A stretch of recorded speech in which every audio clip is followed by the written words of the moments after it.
네, 우리에게 주신 하나님의 말씀은 우리 마태복음 28장 5절에서 10절 말씀입니다.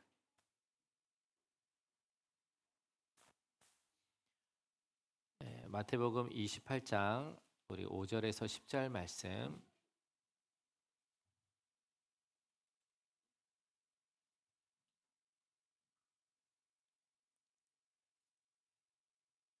네, 제가 본 성경으로는 신약 성경 52면 우리 마태복음 28장 5절에서 10절까지 우리 한 목소리로 우리 합독하도록 하겠습니다. 자, 시작.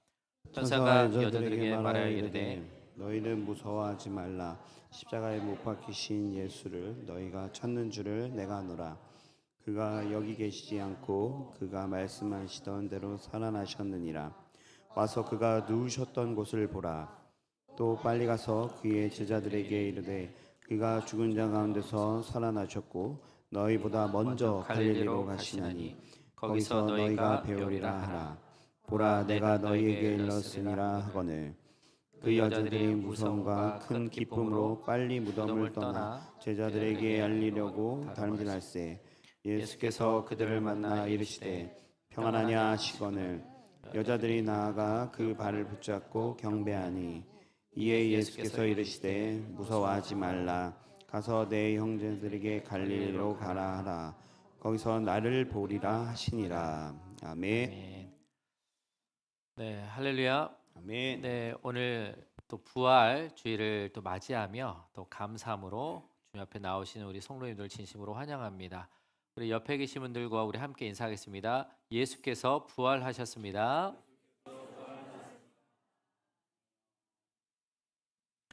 네, 감사합니다. 네. 여러분들 지난 한 주간 살아가시면서 내 인생의 바닥이 흔들린다. 내 마음이 흔들리고 내 영혼이 흔들릴 정도로 어떠한 그 위기를 경험하신 적이 있으신가요? 저는 주중에 잘 알고 지내던 집사님과 통화하면서 좀 가슴 아픈 소식을 들었습니다. 그 집사님의 자녀가 암에 걸렸다는 거예요. 그래서 저는 너무 충격에 빠졌어요. 젊은 청년인데 어떻게 벌써 암이라니. 그래서 직장도 지금 그만두고 네, 지금 치료를 받고 있다고 들었습니다. 저도 너무 충격을 받았는데 부모님의 심정은 어떨까요? 그리고 당사자는 어떨까요? 그 흔들림 속에서 아마 낭망하고 주저앉아 있을 수밖에 없을 것입니다. 저는 그 소식을 듣고 기도 외에는 해드릴 게 없더라고요. 그래서 기도로서 하나님께서 속히 좀 치료해 주시기를 기도를 드렸습니다. 우리의 삶을 보면 예기치 않은 일로 우리의 마음이 흔들릴 수밖에 없습니다. 건강검진을 받고 났을 때 그 결과 앞에 우리의 마음이 떨릴 때도 있을 것이고 어떤 분은 그 자녀들의 그 문제 앞에서 우리의 마음이 요동칠 때도 있을 것입니다. 어떤 분은 이 현실 앞에서 나의 이 앞날을 보았을 때 막막해서 정말 이 중심을 잡지 못하고 흔들릴 때가 있을 것입니다. 세상 사람들은 이런 이 흔들림을 위기라고 하죠. 그리고 재앙이다라고 얘기를 합니다. 우리에게 닥쳐온 이 흔들림 속에서 마음이 무너지고 내 영혼이 무너지는 이런 상황 가운데 우리는 나에게 재앙이 내렸다라는 생각을 하는데 오늘 성경에서 보면 이 재앙 가운데 우리가 재앙이라고 하지만 하나님의 임하심이 나타나게 됩니다. 우리의 삶 가운데 이 흔들림 속에서 주님이 함께하여 주심으로 주님의 능력으로 이 부활의 주님을 경험할 수 있는 우리 믿음의 성도들 되시길 간절히 축원합니다. 네, 우리가 지난 우리 목요일에 우리 예수님의 십자가의 의미에 대해서 우리가 말씀을 들었습니다. 우리 마태복음 1장 23절 말씀을 한번 읽어보도록 하겠습니다. 마태복음 1장 23절 말씀. 자, 시작. 보라 처녀가 잉태하여 아들을 낳을 것이요 그의 이름은 임마누엘이라 하셨으니 이를 번역한즉 하나님은 우리와 함께 계시다 함이라. 아멘. 예수님이 바로 하나님의 아들 예수님이 이 땅에 임하셨을 때 바로 그의 이름을 임마누엘이라고 말씀하고 있습니다. 예수님의 다른 이름이 임마누엘이라는 것이죠. 바로 하나님이 우리와 함께 하시다. 할렐루야. 네. 그러니까 예수님이 이 땅에 오신 목적은 바로 임마누엘, 하나님이 함께 하시기 위해서 이 땅에 오셨다는 거예요. 우리 마지막 장도 보겠습니다. 마태복음 28장 20절 말씀 한번 같이 읽어볼까요? 자, 시작. 그러므로 너희는 가서 모든 민족을 제자로 삼아 아버지와 아들과 성령의 이름으로 세례를 세례를 베풀고 베풀고 20절. 네, 20절이 없네요. 제가 읽겠습니다. 내가 너에게 분부한 모든 것을 가르쳐 지키게 하라. 볼지어다 내가 세상 끝날까지 너희와 항상 함께 있으리라 하시니라. 아멘. 마지막 장에도 보면 임마누엘이란 단어가 나오지 않았지만 하나님이 언제요? 세상 끝날까지 너희와 항상 함께 있으리라. 네, 이 말씀을 다른 말로 하면 임마누엘이죠. 그래서 마태복음은 바로 임마누엘로 시작해서 임마누엘로 끝나요. 예수님이 이 땅에 오셔서 탄생하시고 예수님이 이 땅에 오셔서 죽으시고 부활하신 것은 바로 우리와 무엇하기 위해서? 함께 하시기 위해서 이 땅에 오셨다는 것이죠. 근데 특별히 오늘 이 말씀은요, 28장은 부활장이라고도 합니다. 부활장. 오늘은 부활 주일이죠. 그런데 특별히 이 마태복음에만 특별히 기록한 단어가 있어요. 우리 마태복음 28장 2절 말씀을 한번 읽어볼까요? 자, 시작. 주의 천사가 하늘로부터 내려와 돌을 굴려내고 그 위에 앉았는데. 네. 부활 주일에, 그러니까 부활하셨는데 예수님의 부활에 뭐가 일어납니까? 지진이 일어나요. 어떤 지진이요? 큰 지진이 일어나요. 지진은 너무 무섭죠. 근데 이 앞장 마태복음 27장 51절 예수님의 죽으심에서도 이 지진이 일어납니다. 한번 같이 한번 읽어볼까요? 자, 시작. 또 아래까지 찢어져 둘이 되고 땅이 땅이 진동하며 바위가 터지고 무덤들이 열리며 자던 성도의 몸이 많이 일어나되. 네.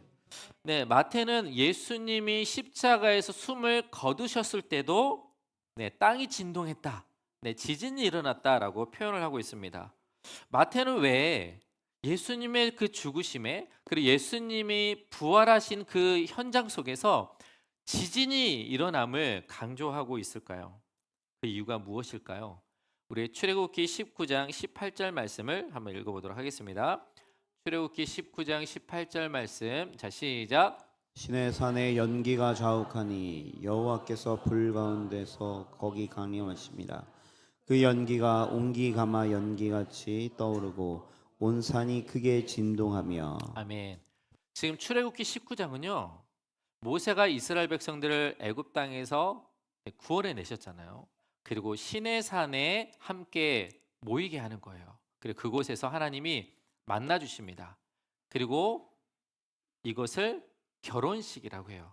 하나님이 너희는 나의 백성이고 나는 너의 하나님임을 기억해라 라고 하시면서 그냥 말씀하시는 것이 아니라 땅이 진동하면서 그 땅이 흔들리면서 이스라엘 백성들에게 하나님이 임하심을 보여주고 있어요.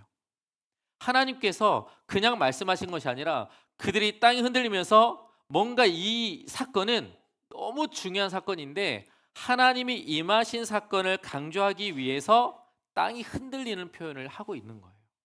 바로 다시 말하면 오늘 이 신의 산에 강림하셨던 이 하나님이 지금 예수님이 숨을 거두셨을 때 그리고 예수님이 부활하셨을 때 하나님이 임하셨다라는 것을 강조하고 있는 것이죠.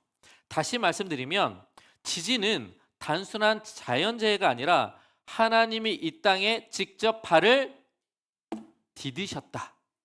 하나님께서 터덕터덕 우리에게 발걸음을 다가오고 계신다. 이 발자국 소리임을 우리에게 표현해 주고 있는 것이죠.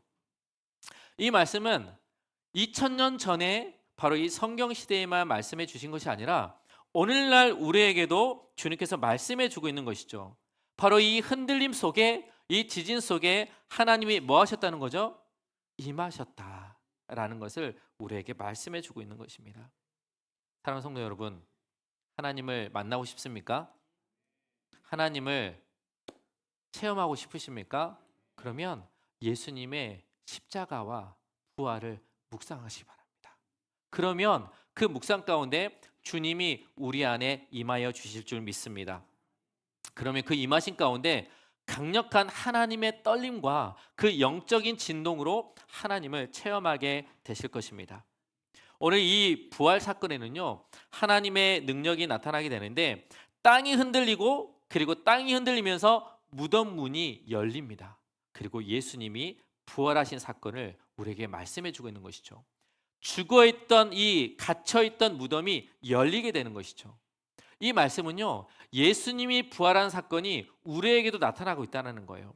여러분의 가정에, 그리고 여러분의 자녀가, 여러분의 무너진 사업체가 무덤 속에 잠겨져 있다면 예수님의 부활로 무덤이 다 열릴 줄 믿습니다. 여러분의 가정의 문제가 열리고, 여러분의 자녀들의 문제가 열리고, 여러분의 사업장의 문제가 다 열려지게 될 줄 믿습니다. 바로 임마누엘이신 예수님이 임하시기 때문이죠. 그런데 이 지진에는요, 이중적인 의미가 있어요. 자, 우리 말씀 한번 읽어보겠습니다. 마태복음 28장 우리 4절 말씀을 한번 읽어보도록 하겠습니다. 마태복음 28장 4절입니다. 자, 시작. 지키던 자들이 그를 무서워하여 떨며 죽은 사람과 같이 되었더라. 아멘. 아멘. 지키던 자들이 누굽니까? 네, 병사들이죠. 병사들. 무덤 속에 갇혀 있던 예수님의 시체를 제자들이 훔쳐갈까 봐 병사들을 세웠어요. 그런데 그 살아있던, 그 지키던 그 병사들이 무서워 떨며 어떤 사람과 같이요? 죽은 사람과 같이 되었다라는 거예요. 바로 움직이지 못하고 벌벌 떨면서 멈춰 있는 사람처럼 그들이 죽은 사람과 같이 되었다라고 표현하고 있습니다. 두 번째는요, 마태복음 28장 8절 말씀을 한번 읽어보도록 하겠습니다. 자, 시작. 그 여자들이 큰 무서움과 큰 기쁨으로 빨리 무덤을 떠나 제자들에게 알리려고 다름질할세. 예수께서 그들을 만나 이르시되 평안하냐 하시거늘. 여자들이 나아가 그 발을 붙잡고 경배하니. 네.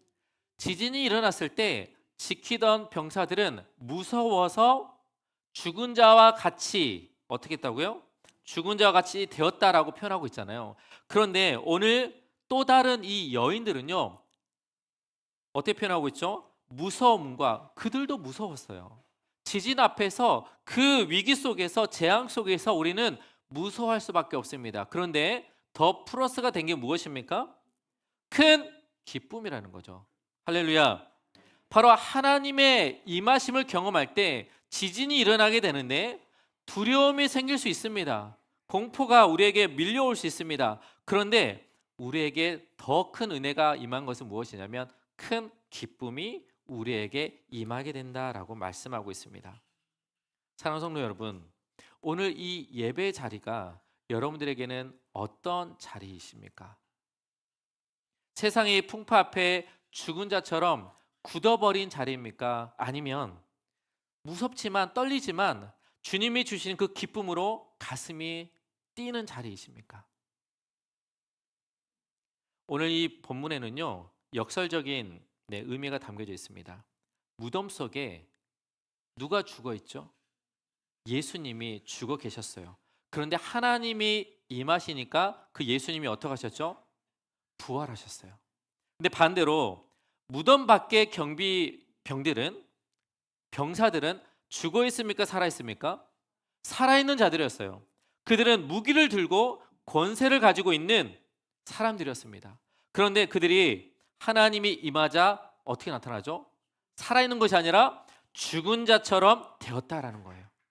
그러니까 하나님이 임하실 때 두 가지 반응이 나타나는데, 살아있는 자가 죽게 되고 하나님의 심판이 임하면 죽게 되는 거예요. 반대로 죽은 자가 살아나는 놀라운 역사가 나타나게 된다는 것입니다. 이게 바로 부활에 나타난 하나님의 임하심이라는 것이죠. 오늘 성도들 가운데 어떤 분은 이럴 수 있어요. 목사님, 저는 내 믿음이 지금 죽어 있는 것 같아요. 내 믿음이 지금 떨어 있는 것 같아요. 걱정하지 마십시오. 오늘 이 예배 가운데 하나님이 임하시면, 할렐루야, 하나님이 임하시면 죽어있던 내 믿음이 다시 살아날 줄 믿습니다. 이게 바로 하나님의 임하시는 증거라는 거예요. 하나님 임하시는 능력이라는 것입니다. 그런데 예수 믿지 않고 예수님을 두려워 떨는 사람들은 살아있는 것 같지만 죽은 자처럼 심판의 길을 걷게 될 수 있다는 것입니다. 이게 바로 하나님께서 임하시는 부활의 능력이라는 것이죠.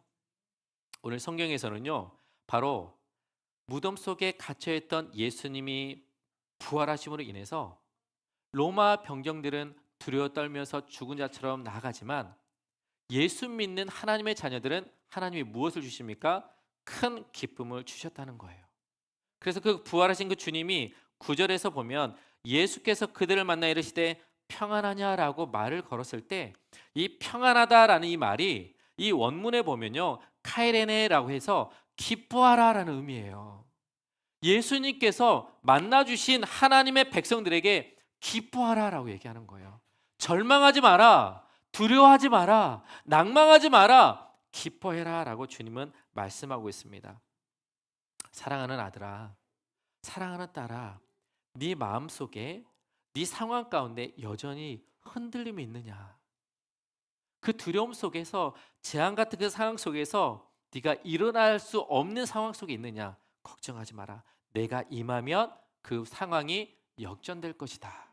죽어있던 나의 영혼이 살아나게 될 것이고 갇혀있던 그 무덤의 문이 열려서 모든 문제가 해결될 것이다 라고 말씀하고 있는 것입니다. 사랑하는 성도 여러분, 우리가 기대해야 될 것은 무엇이냐면 주님, 내 안에 임하여 주시옵소서. 주님, 내 심령에, 내 가정에 임하여 주시옵소서. 이 기도가 우리에게 필요할 줄 믿습니다. 우리 다시 한번 우리 9절 말씀을 한번 읽어보도록 하겠습니다. 9절입니다. 자, 시작. 묻나 이르시되 평안하냐 시건을 여자들이 나아가 그 발을 붙잡고 경배하니. 네, 경배하니. 네, 경배하니. 오늘 말씀에 보면요, 예수님이 임하실 때 어떤 반응이 나타나냐면 여인들이 무엇을 했다라고 말씀하고 있죠? 경배하다라고 해요. 경배하다. 바로 이 경배하다라는 단어가 하나님이 임하시면 우리가 하나님을 경배할 수밖에 없는 거예요. 이 마태복음에 있어서 마태복음 2장 2절 말씀 한번 읽어볼까요? 마태복음 2장 2절. 자, 여러분 잘 알고 있는 말씀인데 같이 한번 읽겠습니다. 시작. 유대인으로 왕으로 나시니가 어디 계시냐? 우리가 동방에서 그의 별을 보고 그에게 경배하러 왔노라 하니. 네, 마태복음 이 서론 부분에 보면, 이 상반부 부분에 보면 경배하다라는 단어가 나와요. 그런데 예수님이 탄생하실 때 경배하신 사람이 누구죠? 동방박사라고 하죠. 동방박사. 동방박사는 어떤 사람입니까? 이방인들이에요. 이방인들이에요. 근데 이방인들이 하나님을 경배하고 있는 모습을 보고 있습니다.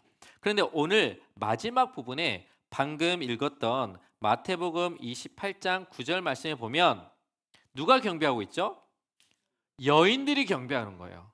아까는 이방인들이 경배하고 지금 28장에는 여인들이 지금 경배합니다. 그리고 마태복음 28장 17절에 보면 한번 같이 한번 읽어볼까요? 자, 시작. 예수를 배웠고 경배하나 아직까지 의심하는 사람들이 있더라. 예수를 배웠고 경배하나 아직도 의심하는 사람들이 있더라. 자, 누가 경배합니까? 16절에 보니까 11 제자가 예수님께 경배하고 있어요. 그래서 마태복음은 임마누엘로 시작했다가 뭘로 끝난다고 했죠? 임마누엘로 끝나죠. 그런데 상반문에 보니까 경배로 시작했다가 경배로 끝나요. 그러니까 예수님이 우리와 함께 하시면 우리가 뭘 한다는 거예요? 경배한다는 거예요. 다른 말로 얘기하면 예배한다는 것이죠. 근데 성경에서 보면 정말 하나님을 예배해야 하는 자가들 누구입니까? 바리새인들, 서기관들, 그리고 제사장들, 성경을 너무 잘 알고 있는 자들이 하나님을 예배해야 되는데 오늘 성경에 보면 누구에게 임하심으로 예배하고 있습니까? 이방인들, 여인들, 그리고 제자들에게 나타남으로 인해서 하나님께서 우리에게 임하심으로 우리가 경배하게 됨을 말씀해 주고 있어요. 바로 이들은요, 메인들이 아니에요. 지금 보면 주류가 아니에요. 변두리에 있던 사람들이에요. 인정하지 않는 사람들인데 하나님이 그들을 만나 주셔서 지진이 일어나고 무덤 문이 열리고 부활하신 그 주님을 만남으로 인해서 그들이 하나님을 경배할 수밖에 없는 거예요. 바로 부활의 주님은요, 담장을 넘게 되는 거예요. 이 교회 안에만 머무는 것이 아니라 담장을 넘어서 마음이 강팍한 이들에게도 하나님이 임하시면 그들이 하나님을 뭐하게 돼요? 경배하게 돼요. 그리고 우리가 지금 이 땅에 고덕 더 사랑교회가 세워졌어요. 할렐루야. 왜 세워졌죠? 이곳에 왜 세워졌습니까? 하나님을 예배하기 위해서, 하나님을 경배하기 위해서. 누가 예배해야 될까요? 하나님을 누가 예배해야 되죠? 하나님이 임하신 사람들이 하나님을 예배하게 됩니다. 그런데 고덕 더 사랑교회 성도들만 예배해야 될까요? 그렇지 않습니다. 우리의 비전은, 우리의 소망은 이 고덕 땅에 있는 모든 영혼들이 하나님이 임하심으로 경배해야 될 줄 믿습니다. 그래서 하나님이 이곳에 고덕 더 사랑교회를 세워주신 거예요. 하나님이 임하여 달라고 기도해야 돼요. 이곳에 전도하다 보면요, 교회를 안 다니신 분들이 너무너무 많아요. 그런데 물어보면 교회를 다녔었대요. 제가 최근 이번 주에 식당에 갔어요. 계속 도는데 갔는데, 감사합니다, 저희 식당의 첫 손님이에요 라고 얘기하는 거예요. 안녕하세요, 저는 고덕터 사랑교회 목사입니다. 아유, 목사님 감사합니다. 저희 식당을 오늘 탁 첫 문을 열었는데 목사님이 와주셔서 너무너무 감사합니다. 그럼 교회 다니시냐고 물어봤어요. 저는 마음속으로 믿습니다. 이게 무슨 말일까요? 원래 교회를 다녔었는데, 원래 믿고 있었는데 지금은 교회를 다니지 않는다는 것이죠. 이런 분들이 엄청 많아요. 왜 그럴까요? 하나님을 만나지 못하고, 만났다가 하나님의 임하심을 경험하지 못하니까 교회 밖으로 자꾸 나가는 거예요. 도망가는 것입니다. 그들에게 필요한 것은 무엇일까요? 이 세상 속에서 두려움만 머물고 있는 그들에게 하나님이 임하시면 두려움 플러스 뭐가 임할까요? 큰 기쁨. 그냥 기쁨이 아니에요. 세상이 줄 수 있는 기쁨이 아니에요. 하나님이 주시는 놀라운 기쁨이 될 줄 믿습니다. 하나님이 임하시면요, 교만한 자가 겸손하게 되고, 겸손한 자가 더 하나님을 찬양하게 되고, 그리고 울던 자가 눈물을 거두게 될 줄 믿습니다. 이게 바로 하나님의 임하심의 놀라운 증거될 줄 믿습니다. 한번 여러분 자신에게 한번 질문해 보세요. 여러분이 이 자리에 와서 내가 처음 주님을 만났을 때, 아니요, 내가 매 시간 예배를 드리면서 만났을 때 여러분 어떠세요? 하나님의 임하심을 경험하십니까? 하나님이 주신 그 기쁨을 경험하십니까? 하나님이 주신 그 평안함을 경험하셨습니까? 우리는 그 은혜를 알기 때문에 우리의 발걸음을 어디로 옵니까? 예배 자리로 오게 되는 거예요. 왜요? 내 삶은 여전히 흔들리지만 내 힘으로는 이길 수 없어서, 내 능력으로는 내가 해결할 수 없어서 주님 앞에 나오면, 주님을 사모하면 주님이 나를 만나주심으로 나에게 여전히 흔들림이 있고 괴로움이 있지만 주님께서 그 플러스 뭘 주세요? 큰 기쁨을 주시기 때문에 주님 앞에 나오는 거예요. 그 은혜가 오늘 성도들에게 임하시길 간절히 축원합니다. 오늘 이 여인들은요, 예수님 발 앞에 엎드려서 뭘 하고 있죠? 경배하고 있어요. 그런데 한번 이들의 모습을 보십시오. 이들의 상황이 달라졌을까요? 이 여인들이 하나님을 경배하는 자로서 나가지만 이들이 이 여인들이 믿음이 좋네 하면서 이 여인들의 지위를 높여주었습니까? 아니면 로마라는 나라가 이 여인들의 경배함으로 인하여서 로마라는 나라가 무너졌습니까? 아니라는 거예요. 그들이 경배하든 경배하지 않든 상황은 달라지지 않습니다. 그리고 종교 지도자들도 마음이, 심령이 선한 마음으로 바뀌어지지 않습니다. 그런데 그들에게 달라진 건 무엇이냐면요, 여인들의 눈빛이 달라졌어요. 두려움이 사라졌어요. 상황은 여전히 달라지지 않았지만 그들의 눈빛이 주님이 임하시니까 반짝반짝 빛나요. 소망이 생김으로 기쁨이 생겨요. 이것은요, 사람이 줄 수 있는 게 아니에요. 내가 눈 크게 뜨자, 내가 기뻐하자라고 해서 기쁨이 생기는 게 아니에요. 하나님이 임하실 때 우리에게 놀라운 은혜가 나타날 줄 믿습니다. 오늘 여러분들이 예배 자리에 왔을 때 이 예배가 1시간밖에 안 돼요. 이 1시간 그냥 보내지 마십시오. 너무 아깝지 않습니까? 찬양할 때 정말 두 눈을 감고 간절히 뜨겁게 한번 찬양해 보세요. 말씀 들을 때 눈을 뜨고 나에게 주시는 그 말씀이 무엇인지 귀를 기울여 보세요. 그리고 기도할 때 여러분들 목소리로 한번 기도 한번 해보세요. 그럼 하나님이 임하시면 이전에 갖지 못했던 놀라운 은혜를 여러분들에게 채워주실 줄 믿습니다. 찬송가 보면 370장 주 안에 있는 나에게 딴 근심 있으랴. 한번 같이 불러볼까요? 시작. 주 안에 있는 나에게 딴 근심 있으랴. 십자가 밑에 나아가 내 짐을 풀었네. 네, 여기까지 하겠습니다.